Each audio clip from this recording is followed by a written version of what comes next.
Indian super ലീഗിന്റെ ഈ ഒരു സീസൺ തുടങ്ങുന്നതിന് മുമ്പ് തന്നെ പല ക്ലബ്ബുകളും അവരുടെ ട്രാൻസ്ഫർ നടപടികൾ ഓൾമോസ്റ്റ് പൂർത്തിയാക്കി കഴിഞ്ഞു. മോഹൻ ബഗാൻ സൂപ്പർ ജയൻസ് ആയാലും ഈസ്റ്റ് ബംഗാൾ ആയാലും ബംഗളൂരു ആയാലും FC ഗോവ ആയാലും വളരെയധികം ട്രാൻസ്ഫർ നീക്കങ്ങളുമായിട്ട് എല്ലാവരും മുന്നിലേക്ക് പോയി. ഈ ഒരു സാഹചര്യത്തിൽ സൈനിങ് ഓഫ് ദ സീസൺ എന്ന് ഒരുപക്ഷെ വിളിക്കാൻ കഴിഞ്ഞേക്കുന്ന ഒരു ട്രാൻസ്ഫർ നോർത്ത് ഈസ്റ്റ് യുണൈറ്റഡ് നടത്തിയിട്ടുണ്ട്. ഇന്ത്യൻ ഫുട്ബോൾ ലീഗിൽ നിന്നുമാണ് ആ ഒരു ട്രാൻസ്ഫർ എന്ന് പറയുമ്പോൾ ഇന്ത്യയിലെ ലോവർ ഡിവിഷൻ ലീഗിൽ നിന്നും ഒരുത്തനെ ടോപ്പ് ഡിവിഷൻ ലീഗിലേക്ക് കൊണ്ടുവന്നുകൊണ്ട് എന്ത് മാറ്റം ഉണ്ടാവാനാണ്, അവനെങ്ങനെ സൈനിങ് ഓഫ് ദ സീസൺ ആവും എന്നൊക്കെയുള്ള സംശയം എല്ലാവരുടെയും മനസ്സിൽ വരും.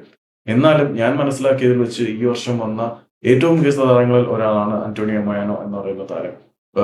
ആള് സ്പെയിനിൽ നിന്ന് വരുന്ന താരമാണ്. മധ്യനിരയിലും മുന്നേറ്റ നിരയിലും ഒരുപോലെ ഉപയോഗിക്കാൻ കഴിയുന്ന താരം. കഴിഞ്ഞ സീസണിൽ ഡയമണ്ട് ഹാർബർ എഫ്സിയെ ജേതാക്കളാക്കുന്നതിൽ വളരെ നിർണായകമായിട്ടുള്ള പങ്ക് വഹിച്ചിട്ടുണ്ട്. ഗോൾ അടിക്കാനും അടിപ്പിക്കാനും ഒരുപോലെ മികവുള്ള താരം. അക്ഷരാർത്ഥത്തിൽ മധ്യനിരയും മുന്നേറ്റ നിരയും ഒരുപോലെ അടക്കി പിടിക്കാൻ ശേഷിയുള്ളതാണ്.